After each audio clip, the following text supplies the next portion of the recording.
welcome back to TableDropZone podcast. And today we will return to the topic we started last week. Exactly. But before we do that, some findings we had. One is actually from last week, but it dropped in right after we finished filming, so we are going to talk about it now. And that topic is the battletech Essentials box. So what do you have in that box? You have a different novel, this I would be interested in, and you have two different models. This one it's the Rifleman and the Centurion. These are all mechs you can also get outside of the box. The only thing that is really exclusive and it's a little bit painful is the novel. It is essentially a different version of the beginner's box. So it's not super painful that this is a Target exclusive. I would love to buy it just for completionist purposes, but Catalyst, Barnes & Nobles, and now Target, why? No, I know that is just a really money reason. Target, they really know how to do their business. Of course. And with, I guess, is that my guess, that after the very successful Kickstarter from battletech mercenary, so everyone they know that everyone loves battletech, so they just take advantage of the exclusive starter box. Then people who come to Target to buy the box will buy so many things from the supermarket, the shop. Gonna buy the battletech box, butter and soap. The thing that I mean, it is a little bit annoying, of course, for the rest of the world, and battletech is much bigger than just the US. But of course, the US market is a very important market, and probably, if you look at countries segregated, then it's probably the biggest market still. At least if you look at our demographic. So all of you US viewers, we are happy for you, really. But we envy you also. That set aside, I think it's cool. I would like to buy it if it ever releases. I mean, they said they don't plan to release it outside of Target, but if that ever should happen, I would like to get my hands on it just for completionist purposes. Because at this point, I might as well go for completion. There's only two things missing now. But that being said, let's put it like this: it's cool. But I think if you don't have it, you're not really missing that much. And I think this is kind of maybe for the people that just can't get it. It is the beginner's box in a different dress up, and I think that is all that needs to be said about the content, really. However, something that everybody can get because it is sold through Etsy. Yeah. So some brilliant guy, some genius on Etsy made this, what you can see here right now. I can call it like card holder. But it's a dash. It's called Mech console. It's like a dashboard, card holder dashboard, right? Yeah, So just, it looks so cool. It's super cool. Yeah, I really love this. This also goes to show how far you can bring your creativity in when it comes to battletech. I mean, this is something I honestly, by myself, would have not thought about it. But now that I see it, it has heavily inspired me to do something even more holistic. I'm still working it out. I don't know yet where this will go, but I love this idea. Yeah, and this is my second finding. There is no third finding. So now? So we start with our main topic. Continue with the thing about art in the miniature wargaming. Exactly. So last time we already discussed about the general term of art. But now we will specify it in the gaming, in the gaming.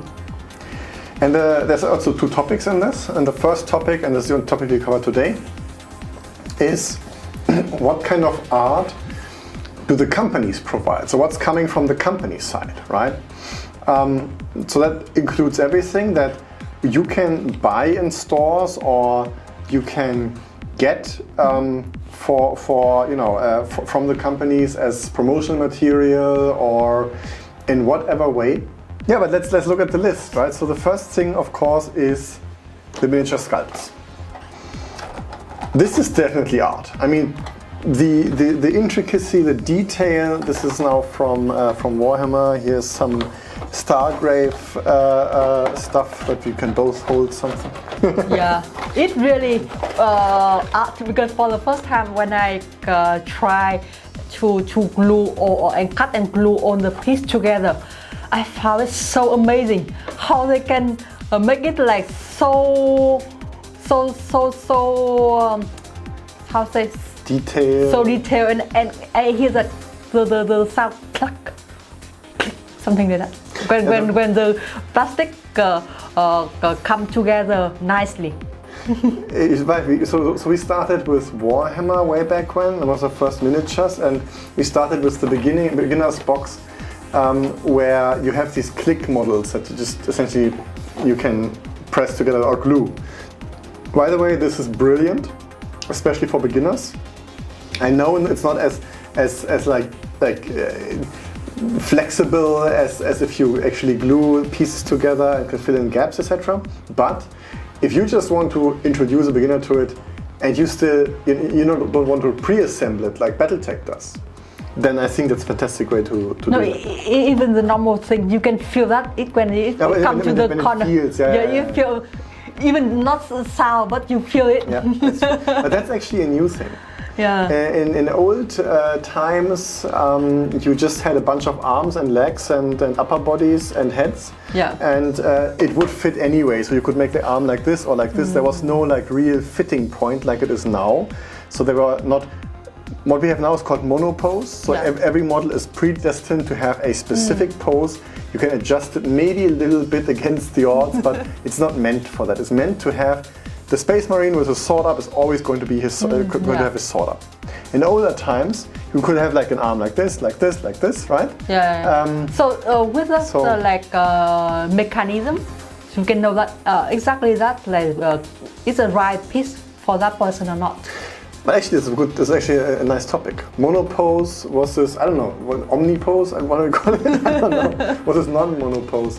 What do you prefer? Like, if the sculptor creates a specific movement and dynamic in it that everybody has then, or if you get like a standardized kind of Space Marine or whatever, and it will always like be more standardized, but you can change the arms direction, you can change the head's direction. I think I prefer the version they have right now, and because it's so nice and it's I feel that like it will stick and glue together very beautifully.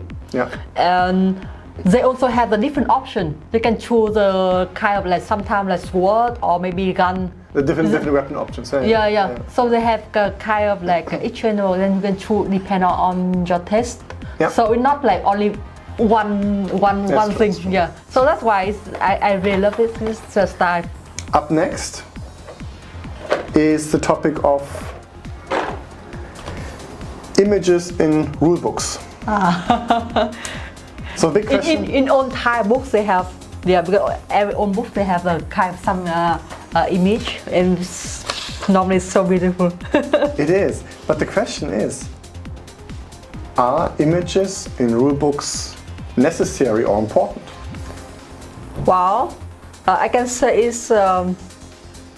it makes us love the book a lot. Imagine that like you read the book only like what?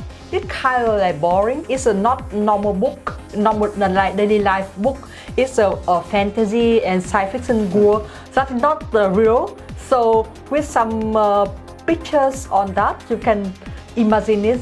The world much better, much more beautiful. So absolutely. So it is world building. It is storytelling. It is setting the atmosphere and setting the stage, and it's also setting the tone, right? So.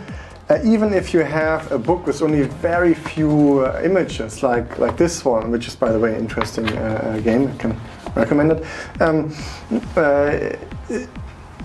This has very few images. You have pages without any images at all, but it does have a few, and these few are actually already, I wouldn't say enough, but sufficient to tell you what kind of universe you're looking into, what kind of world this game plays in, and that's very, very important, because world building, we get to that in a later point again, world building is important for miniature gaming. You are looking at a haptic existing thing on the table, the miniature itself.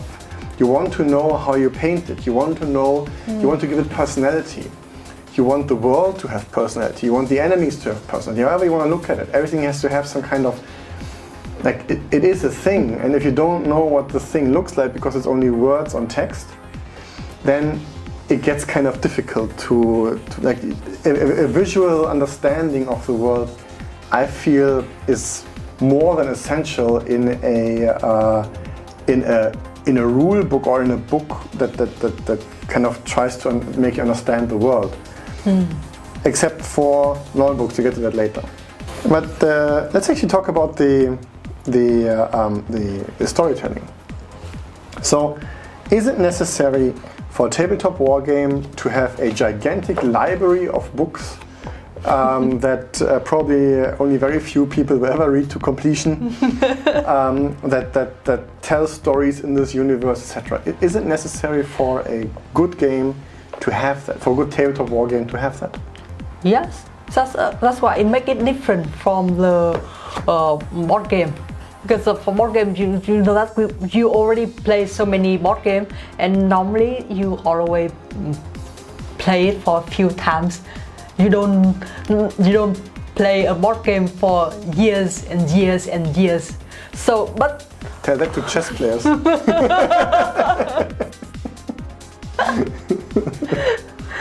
But like for tabletop gaming, it's just not only like a game, but also like a hobby and the collection, because you understand the world and you really love the story, and even like you don't play the game, but you still collect things. I mean, and when you see and you play the game and you have any kind of like mini, you will understand its history and story. Everything about it. It makes the atmosphere when you play much better. You bring up a very, very interesting point. So in the big rule book of Warhammer 40k, there is a whole section in the book dedicated to the Warhammer 40k hobby. Yeah. So it's a hobby, not only the game. Exactly, it's not just a game, it's a hobby, right? And in the hobby they cover collecting, they cover painting, they cover crafting and so on. Right? So the outset is already, it's more than a game. And that means that the whole world building aspect takes a whole different approach, because suddenly you are not just building an army to play with, you are spending time with your army. You are spending time as in spending time in a hobby. It shapes the way we see the whole thing, I feel. What do you think? So I think it's not like it become art, because it owns the combination, make the game so beautiful. That's true. Yeah. It's not like you can play on the battlefield like this, but maybe in your imagination, it will be like really a battle. Really like many things go to in your brain when you play the game, the atmosphere, everything. I mean, Warhammer has these boxes that it releases every now and then, where you actually play a complete campaign, right? There's like two sets of armies in there, very small, and you play a campaign. I think the most recent one had Vashtor the Archifane in it, which I just bought to get Vashtor, which I have to still build and paint, but now I have him and he's on my pile of shame. Aside from that, I think what is more important here is that these campaigns, is exactly what you talked about, right? These campaigns, they help to kind of place what you're doing in a certain context. And then suddenly you're not just, fumbling a battle together, but you're actually playing a piece of history in this made-up universe. And I think if we look a bit further into historic wargaming, then this is exactly like there is some real history that's being reshown, and this is a very old hobby, and we're going to talk about it in a whole different series we've planned, by the way, where like people had been building and recreating very important battle scenes like Waterloo or something like this, with miniatures, with absolute accuracy, going through tons of history books, trying to find every placement of every soldier on the battlefield. And in a way, what is happening when we play Battletech, when we play Warhammer, when we read a book, when we read about our favorite faction, when we read about our most hated enemy faction or whatever, we are building knowledge on how these battles went down, and then we are sitting down and we are replaying these battles with our friends who then have the other faction or something like that, right? And suddenly this whole thing is embedded in a much broader context. And that also is a huge piece of art, to get this so that the players never feel like this couldn't happen at all. Yeah, it's how they connect all the things together. Why? Give many stories. Yeah. Why would the Space Marines ever take the Astra Militarum? Oh well, there's a reason for it. Because XYZ. Because Space Marines don't necessarily like humans. For example, something like this, right? And this is therefore very, very important, how you can, you know, build a battle and make it feel like it has impact. Yeah, this is the way that like they make the hobby with many parts. Maybe not only the game, but also maybe movies and video games, something like that. Absolutely, absolutely. Yeah, movies, video games. This is the last part, right? The more digital aspect, where it's less haptic. Normally, here's the fun thing. Everything about tabletop wargaming is haptic. Everything is physical, right? We have physical models, physical dice, physical rule books. Yeah. At least we want to have them because it feels better. Everything is like something you touch, you move, you interact with. Yeah. Movies and video games are not. So how does that fit in? Because like they already have an amazing world, an amazing story. So it's very easy to create it and upgrade it to a movie, cartoon, or anything like that. Battletech managed to create a cartoon, but I'm not aware of It's like Dungeons & Dragons. They make a movie, good movie, something like that, because the story is nice. That is also true. But I mean, Henry Cavill is now attempting a Warhammer series. I'm not aware that any camera has yet rolled or any script has yet even been written. But there is an attempt again. There was a previous attempt with the Eisenhorn books or storyline. But really the only thing we have, so movies, we have seen the Battletech cartoon, we have seen a couple of fan animations, but we have never actually seen a live action Battletech or Warhammer or whatever tabletop wargame based movie that I am aware of. So maybe this is more difficult than we give it credit. Yeah, I think it's difficult because they are own kind of fantasy and science fiction gore. To make it become a movie is not easy. And nowadays, actually they require a lot of budget. If we think about it, we have seen very high budget mech movies with Pacific Rim, for example, right? Yeah. This came out of the blue, giant monsters, giant mechs, just remove the monsters, put other mechs there, and you're very close to Battletech already. We have seen with the Marvel movies something that's pretty damn close to, with Endgame, pretty damn close to what a Warhammer movie would need to work, right? Yeah, but the question is that like possible. If they start, it's require a lot of budget. Then it's a new topic, so maybe the audience it kind of like really like risky investment at the beginning. Then again, maybe raising 7 million in a Kickstarter has opened some ears in Hollywood. That could be. Yeah. But the thing, what we have seen, both for Warhammer and Battletech, is amazing games. In fact, I started Battletech with MechWarrior 3. And I was also I also played a lot of the Warhammer-based games. Like most recently, I played Mechanicus. I played Inquisitor far too much. I don't like the game. It's not a bad game. It's like very monotonous. But I played far. It kind of gets you addicted. I don't know. It's weird like that.